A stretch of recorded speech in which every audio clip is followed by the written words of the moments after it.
നന്മ നിറഞ്ഞ മറിയമേ സ്വസ്തി, കർത്താവ് അങ്ങയോടുകൂടെ സ്ത്രീകളിൽ അങ്ങ് അനുഗ്രഹിക്കപ്പെട്ടവളാകുന്നു. അങ്ങയുടെ ഉദരത്തിൻ ഫലമായി ഈശോ അനുഗ്രഹിക്കപ്പെട്ടവനാകുന്നു. പരിശുദ്ധ മറിയമേ തമ്പുരാൻ്റെ അമ്മേ, പാപികളായ ഞങ്ങൾക്ക് വേണ്ടി എപ്പോഴും ഞങ്ങളുടെ മരണസമയത്തും തമ്പുരാനോട് അപേക്ഷിച്ചു കൊള്ളണമേ. ആമേൻ.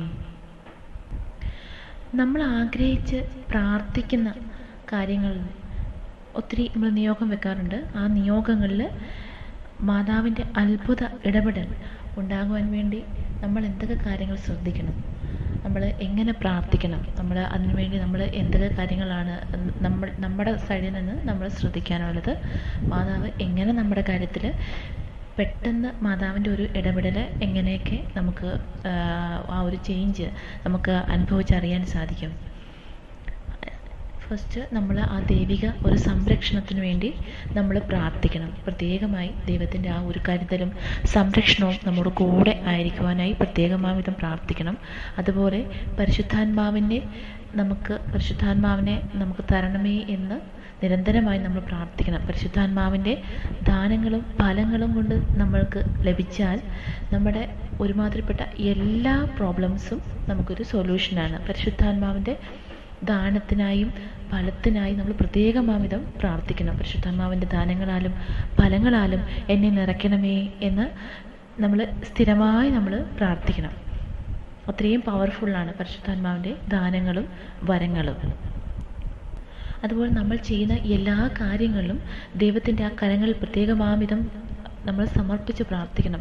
ഞങ്ങളിന്ന് ഒരു യാത്രയാണെങ്കിൽ നമ്മളിന്നൊരു യാത്രയിലാണ്, ഞങ്ങളെ തന്നെ പൂർണ്ണമായും അങ്ങേ കരങ്ങളിലേക്ക് സമർപ്പിച്ച് ഞങ്ങൾ പ്രാർത്ഥിക്കുന്നു. അല്ലെങ്കിൽ നമ്മളൊരു എക്സാമിന് പോവുകയാണ്, നമ്മൾ പ്രാർത്ഥിക്കണം, ഞാനൊരു എക്സാമിന് പോവുകയാണ്, എന്നെ പൂർണ്ണമായി ഞാൻ അങ്ങേ കരങ്ങളിലേക്ക് സമർപ്പിച്ച് പ്രാർത്ഥിക്കുന്നു.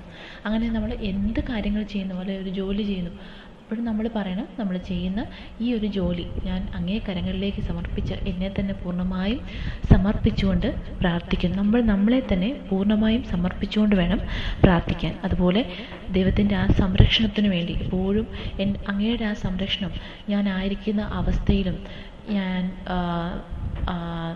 ചെയ്യുന്ന കാര്യങ്ങളിലും അങ്ങയുടെ പ്രത്യേക സംരക്ഷണവും കരുതലും ഞങ്ങളോട് കൂടെ ഉണ്ടായിരിക്കണമേ എന്ന് നമ്മൾ നിരന്തരമായും നമ്മൾ അപേക്ഷിക്കണം. ബൈബിളിലൊരു വചനഭാഗമുണ്ട്, അത് ഇങ്ങനെയാണ്: അങ്ങ് ഞങ്ങളോടൊത്ത് യാത്ര ചെയ്യുമെങ്കിൽ ഞാനും അങ്ങയുടെ ജനവും ഭൂമുഖത്തുള്ള എല്ലാ ജനതകളിൽ നിന്നും വ്യത്യസ്തമായിരിക്കും. നീ ആവശ്യപ്പെട്ട ഈ കാര്യം ഞാൻ ചെയ്യും. എന്തെന്നാൽ നീ എൻ്റെ പ്രീതി നേടിയിരിക്കുന്നു. നിന്നെ എനിക്ക് നന്നായി അറിയാം. പുറപ്പാട് 33-ാം അധ്യായം 16-17 വാക്യങ്ങളാണ്. അപ്പം ഇതിൽ പറയുന്നത് ഇങ്ങനെയാണ്: നമ്മോടൊപ്പം ആ ദൈവം നമ്മുടെ ആ യാത്രയിൽ, നമ്മുടെ ജീവിതത്തിൻ്റെ ആ യാത്രയിൽ നമ്മോടൊപ്പം ദൈവം ഉണ്ട് എങ്കിൽ നമ്മൾ ചെയ്യുന്ന ഓരോ പ്രവൃത്തിയും, നമ്മൾ ചെയ്യുന്ന ഓരോ വർക്കാവട്ടെ, നമ്മുടെ ഓരോ ചിന്തകളാവട്ടെ, എല്ലാം മറ്റുള്ളവരിൽ നിന്നും വ്യത്യസ്തമായിരിക്കും. ഒരു പ്രത്യേകത ഉണ്ടാവും. നമ്മൾ ചെയ്യുന്ന എല്ലാ കാര്യത്തിലും നമ്മൾ പറയാറില്ലേ, അവർ ചെയ്യുന്ന ഒരു കാര്യത്തിനൊക്കെ ഒരു സക്സസ് ആവാറുണ്ട്, അല്ലെങ്കിൽ അതെല്ലാം ഒരു വിജയത്തിലെത്തുന്നു. എന്തോ ഒരു പ്രത്യേകത ആ ഒരാൾക്കുണ്ട് എന്ന് നമ്മളിങ്ങനെ ചില ആൾക്കാരെ പറ്റി പറയാറുണ്ട്. അതുപോലെ ദൈവം നമ്മോടൊപ്പം നമ്മുടെ കൂടെ യാത്ര ചെയ്യുകയാണെങ്കിൽ, നമ്മോട് കൂടെ നമ്മൾ ചെയ്യുന്ന പ്രവൃത്തികളിൽ ആ ദൈവം നമ്മുടെ കൂടെ, ഈശോ നമ്മുടെ കൂടെ ഉണ്ടെങ്കിൽ നമ്മൾ ചെയ്യുന്ന ഓരോ പ്രവൃത്തിയും സക്സസ് ആയിരിക്കും. നമ്മൾ ആവശ്യപ്പെടുന്ന നമ്മുടെ നിയോഗങ്ങളും എല്ലാ കാര്യങ്ങളിലും ആ ദൈവത്തിൻ്റെ ആ ഒരു പ്രത്യേകമായ ഒരു സംരക്ഷണവും ദൈവത്തിൻ്റെ ഒരു പ്രസൻസും നമ്മുടെ എല്ലാ കാര്യങ്ങളിലും ഉണ്ടായിരിക്കും. അതുപോലെ ഈശോ പറയുകയാണ്: നീ ആവശ്യപ്പെട്ട ഈ കാര്യം എന്ന് പറഞ്ഞാൽ നമ്മൾ ആവശ്യപ്പെട്ടിട്ടുള്ള നമ്മുടെ നിയോഗങ്ങൾ ഞാൻ ചെയ്യും.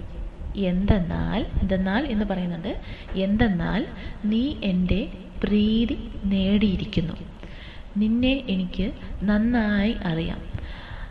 ഇത് പറഞ്ഞത് ഈശോയ്ക്ക് നമുക്ക് നമ്മളെ എങ്ങനെ അറിയാമോ അതിൻ്റെ അപ്പുറം ഈശോയ്ക്ക് അറിയാം. നമ്മളിപ്പോൾ ഒരു കാര്യം ചെയ്യുന്നതാണെങ്കിൽ അത് നമ്മൾ നല്ലൊരു ചിന്തയോടെയാണോ നമ്മളത് ചെയ്യുന്നത്. നിന്നെ എനിക്ക് നന്നായി അറിയാം. നീ ചെയ്യുന്ന ഓരോ കാര്യങ്ങളാവട്ടെ എല്ലാം എനിക്കറിയാം. നിന്നെ എനിക്ക് നന്നായിട്ടറിയാം. അതുപോലെ നീ നീ എൻ്റെ പ്രീതി നേടിയിരിക്കുന്നു. ഈശോയുടെ ആ ഒരു പ്രീതി നമ്മൾ നേടി ഈശോയ്ക്ക് നമ്മളെ അത്രയും പ്രീതി ആയിക്കഴിഞ്ഞാൽ നമ്മൾ ആവശ്യപ്പെടുന്ന ആ കാര്യങ്ങളിൽ ഡെഫിനറ്റായിട്ട് ഈശോ ഇടപെടും. നമ്മൾ മാതാവ് വഴി ഈശോയോട് മാധ്യസ്ഥം അപേക്ഷിക്കുന്നുണ്ട്. ഈശോ നമുക്ക് നമ്മൾ ചെയ്യുന്ന ഓരോ കാര്യങ്ങളും ഈശോയ്ക്ക് അറിയാം.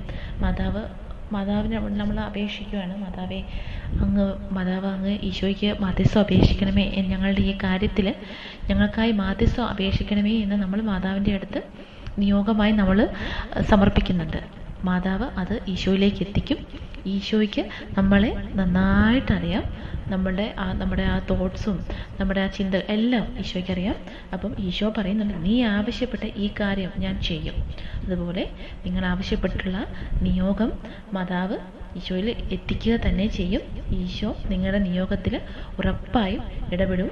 നിങ്ങളുടെ ആ നിയോഗം മാതാവ് ഈശോയും ചേർന്ന് നിങ്ങൾക്കത് നടത്തിത്തരും. നമ്മൾ ചെയ്യേണ്ട ഒരു കാര്യം, സിമ്പിളായിട്ടുള്ള ഒരേ ഒരു കാര്യമേ ഉള്ളൂ. നമ്മോടൊപ്പം യാത്ര ചെയ്യാനായി നമ്മൾ ഈശോയെ ഇൻവൈറ്റ് ചെയ്യണം. ഈശോയെ, ഞാൻ ചെയ്യുന്ന ഈ പ്രവൃത്തിയിൽ എന്നോട് കൂടെ ആയിരിക്കണമേ. നീ കൂടെ ഉണ്ടെങ്കിൽ ഞാൻ ചെയ്യുന്ന എല്ലാ പ്രവൃത്തിയും അത് സക്സസ് ആകുമെന്ന് എനിക്ക് ഉറപ്പാണ്. ഞാൻ ചെയ്യുന്ന ഈ ജോലിയിൽ എന്നോട് കൂടെ ഉണ്ടായിരിക്കണമേ. ഞാൻ ചെയ്യുന്ന ഈ യാത്രയിൽ, അല്ലെങ്കിൽ ഞാൻ എഴുതാൻ പോകുന്ന ഈ എക്സാമിൽ എൻ്റെ കൂടെ ഉണ്ടായിരിക്കണമേ എന്ന് നമ്മൾ ഈശോയോട് നമ്മുടെ കൂടെ ആയിരിക്കാൻ നമ്മൾ അപേക്ഷിക്കണം, നമ്മൾ ഇൻവൈറ്റ് ചെയ്യണം.